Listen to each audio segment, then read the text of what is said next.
Welcome back to Markets Today. We're taking a look into the telecom sector. What's happening there? A couple of things. There's a dominance report that was published, and this actually came out and said Safaricom has some dominance and some some changes need to be instituted to address this dominance. Then thereafter, we've actually seen a bill in Parliament, which was introduced in March, or at least a stated March, proposing a couple of things. Split up Airtel, separate Airtel money from Airtel, separate M-Pesa from Safaricom. We will be taking a deep dive on these two reports. How did we get here? What's going to happen? And what is most important for you? What's the impact on Safaricom as a tradable share today? George, what's happening in terms of dominance and the dominance report in this country when you look at Safaricom and the telecom industry? So there is this memorandum that Competition Authority did to Parliament, which the Transport and Communications Committee. Yes. And it's very interesting.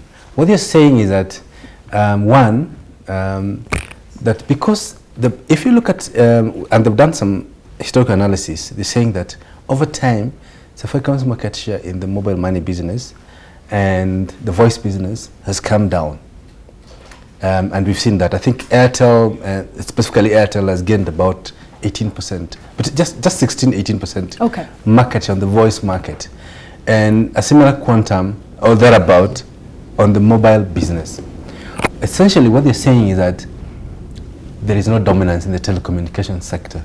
Yes. Okay. Now, that's one. Number two is that they are alluding to the fact that the market, consequently, they are alluding to the fact that the market, it's actually largely, the memorandum is largely an opinion to the committee. Okay. They're saying that, consequently, they don't think that the regulatory environment should be on ex ante. And ex ante means that ahead of an event.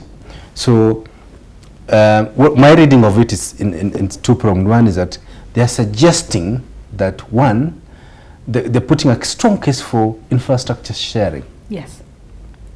Especially in the voice business. And then number two is the saying that they should actually, the regulator should actually kill this thing called on-net walls. Yeah. We have this thing called on-net wall, off-net, on-net walls. And by extension, they're actually making a case for the significant reduction in the mobile termination rates.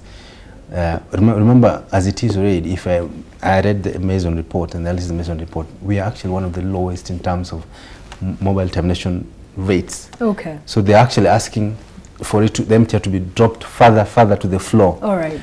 Because it makes a lot of sense. We have a problem in the market. One is that the club effect, the famous club effect, it's actually a phenomenon that is entrenched by the on-net, the ring fencing of on-net promotions. Like, for instance, today, and give an example, not to accuse Safaricom, but today, last week or rather 2 weeks ago, Safaricom introduced reverse calls. But they said you can only reverse call someone within the network.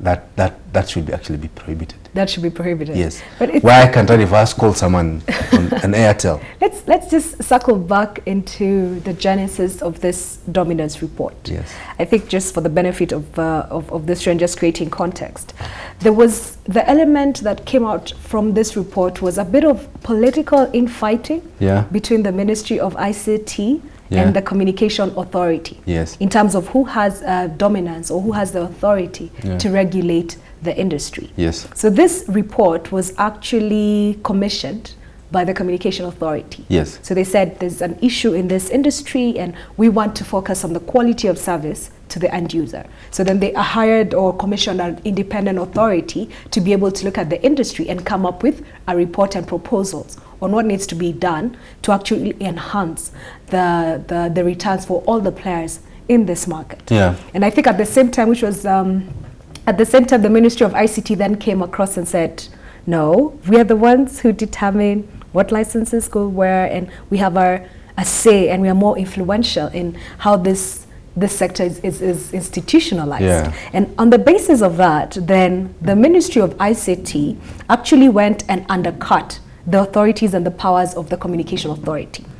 So this report came across after the CA's authority had actually been curtailed through the Ministry of ICT. Yeah. It's a very important thing to consider when you're thinking about the political element of this and what's the political language that is happening. Remember, when this report was actually instituted, CA had the authority to be able to implement its proposals, the ones that you have highlighted. The proposal of separate the money business from the telco business, share the infrastructure, amongst other proposals. They were able to implement that. But because of the Ministry of ICT undercutting their powers, this report was done, and they had a wonderful report that they were then not able to implement its findings. If I hold on to that point, when you fast forward to where we are today, we're in a place where it's important to keep tabs on what is the undertone of the Ministry of ICT. Because by law, outside of this finance bill that this Kenya Communications bill that we will be discussing, the Ministry of ICT has considerable influence on how the structure of the telecom industry looks like.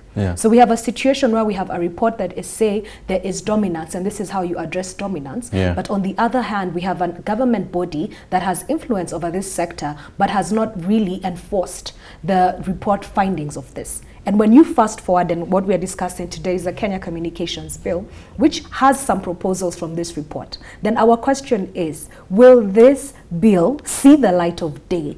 Does it have the necessary or the requisite political support or not? Maybe that's just a different way of trying to look at it to understand what are the undertones that are going here. I think the telco politics allied, which is very heavy, I think. We've seen a lot of things fall out of the way. For instance, the analysis measurement report is stuck. Nobody knows where it is. Well, it sits in Parliament, but it's not. There's no traction. There's zero traction on that report. You know what they have done on that? Now when the CA got the final report, then they started to engage stakeholders. I think you've noticed, every so often you'll see a notice in the newspaper, the CA has an open forum, we want to discuss this report.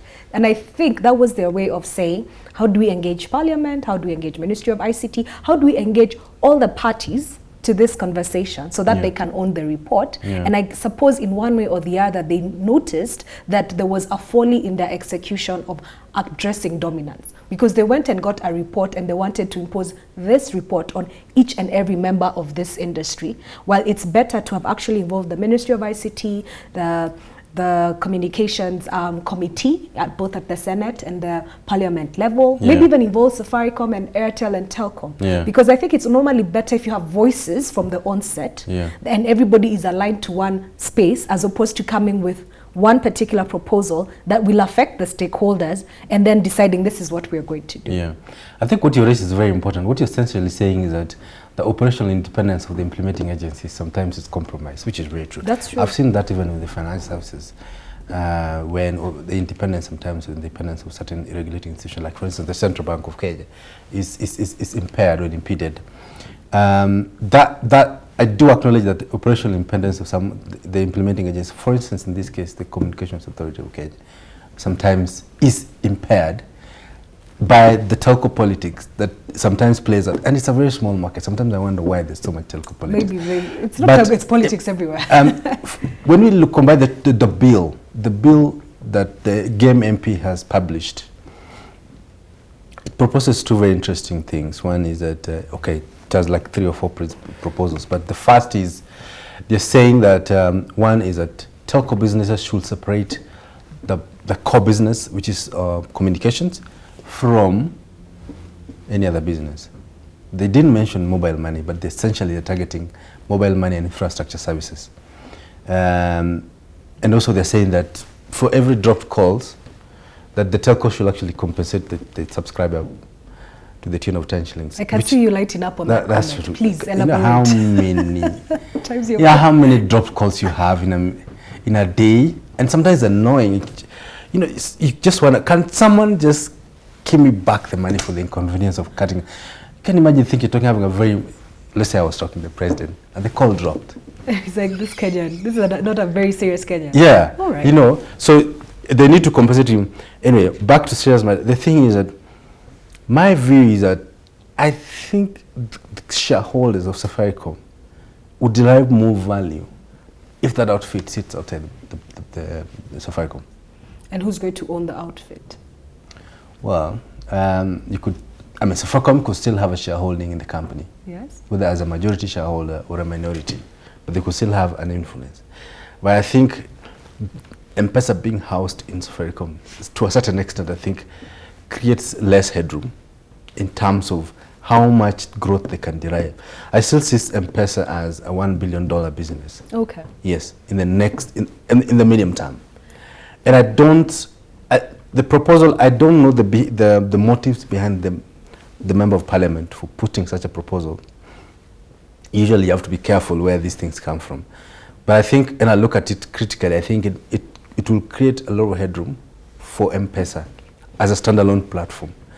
I think where we are headed essentially is infrastructure as a service in the economy. I tell you that because I've seen Equity Bank and FinServ, and FinServ now is actually branding itself as an infrastructure service, such that they're not tied down to just Equity Bank.